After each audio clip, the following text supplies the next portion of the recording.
I'm going to replace spark plugs in my 2004 Cadillac CTS. It has the 3.6 liter engine. Now I know there's some other YouTube videos out there about how to do this, but I am the kind of short and sweet guy, so hopefully I can have some shortcuts. And I've never done this before, so maybe you will learn from any of my mistakes.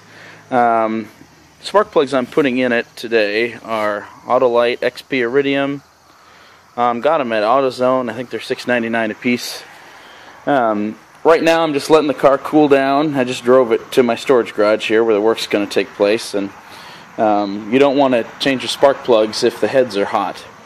You can mess up the aluminum threads, or worse yet, crack your aluminum head. So I'm going to let it cool down, but that's okay. I'm going to pop the hood, and that'll give me a nice chance to clean out my garage, because right now I can't even pull a car in there. So anyway, stay tuned, and I'll be back with more updates.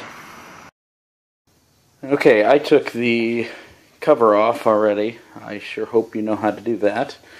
It looks kind of intimidating, but essentially here's what needs to happen. These are where the spark plugs are, under these packs here. There's 3 on each side, of course. What you need to do is, this is going to have to lift up. So there are 1, 2, 3, 4, 5, 6 bolts holding it down onto the engine.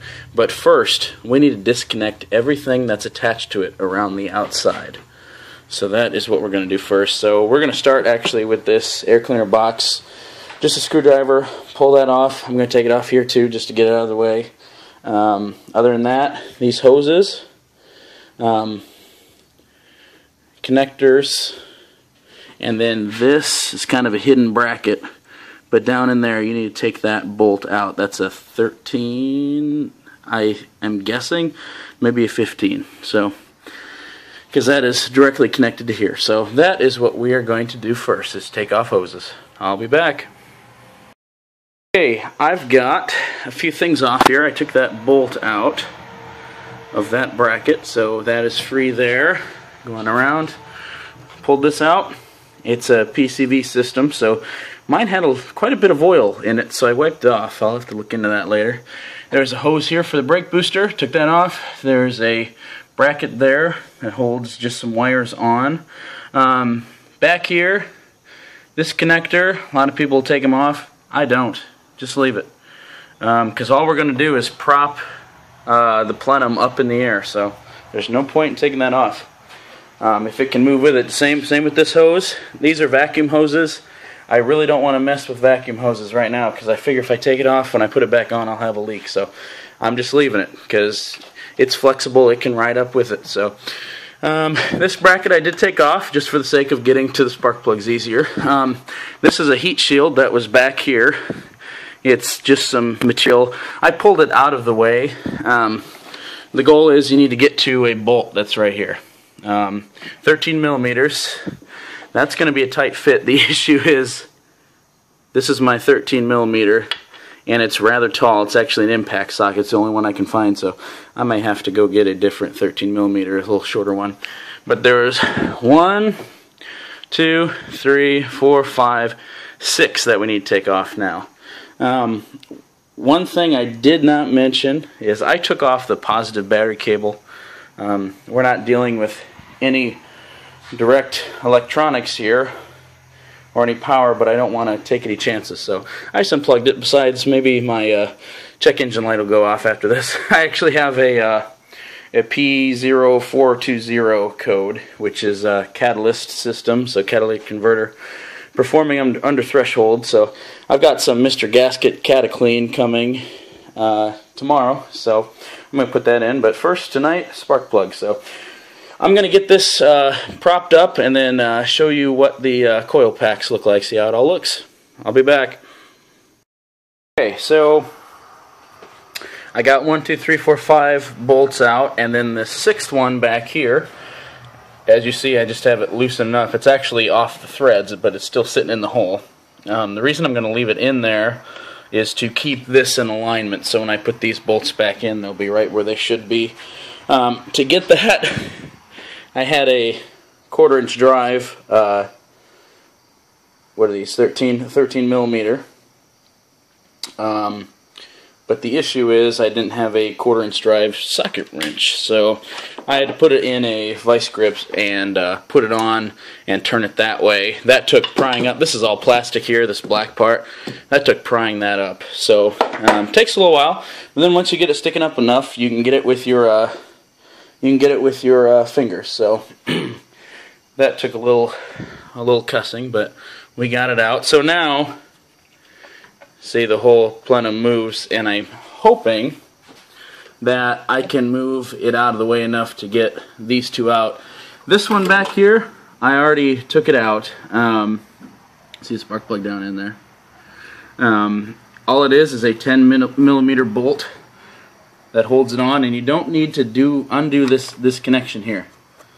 Just pull the whole coil out; it'll come right out. So pull that out, and then obviously take your spark plug out. I had to use a magnet on a stick to get the old one out, and then I have just a piece of hose that I put over the head of the spark plug to feed it down in there and start the threads, because I don't want to screw up any threads. These were original AC Delcos, but they look very good. I know the outside doesn't mean anything, but it's still nice and shiny because down in there and sealed. Here, there's a little black around the threads, but I'm not sure if you can see that.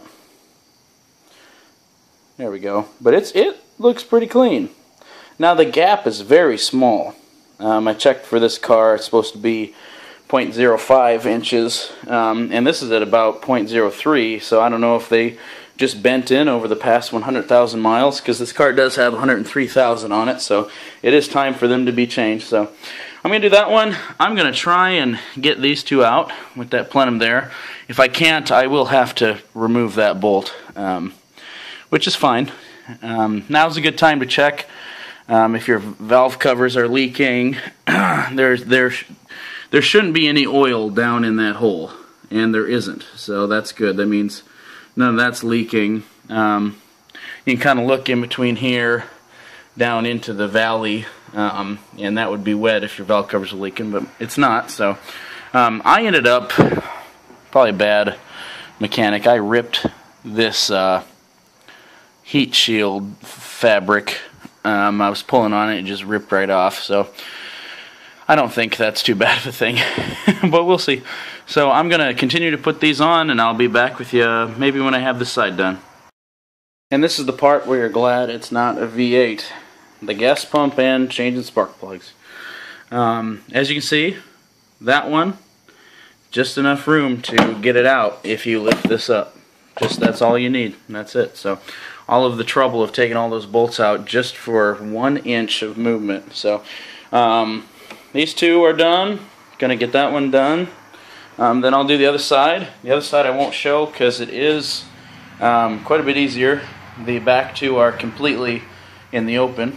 It's just this one there, and once again, that should be just enough to get that out. So I'm going to go ahead and do that, and then I'll get back to you when we start putting it all back together. One thing I will do probably before I show you is I will put that bolt back in first, and then the rest is easy. So we'll be back.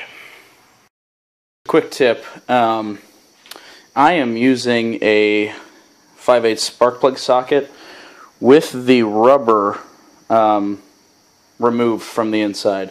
That rubber is supposed to support the ceramic part of the spark plug, but I found that since our well that the spark plug is in is so deep, that rubber can keep the spark plug on, or can keep the socket on the spark plug when you try to pull your extension out to get the socket out, and it'll stay in there, and it's so deep it's hard to reach with a needle nose to pull it out. So just a tip, maybe take a needle nose and get the rubber part out of your socket for doing this, so that when your socket comes right out when you're done tightening the spark plug. So one more to go. Okay, I've got the 6 bolts in the top, just finger tight right now. I haven't put that big guy in yet because I took that one out first, so I'll put that one back in last. But while these are finger tight, I'm going to go ahead and put this hose back on, this bracket that just carried some wires, the PCV hose over here, PCV hose over here, wiring bracket goes on here, and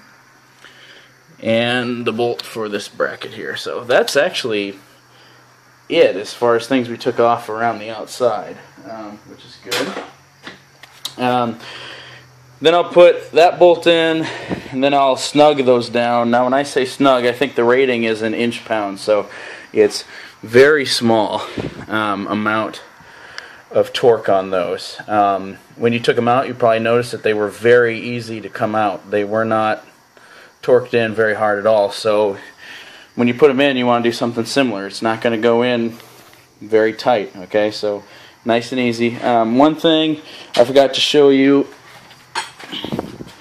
there was another sort of breather that goes from back here on the valve cover down to this air box here. So I took that off. I just threw it aside, so I've got to make sure I did that.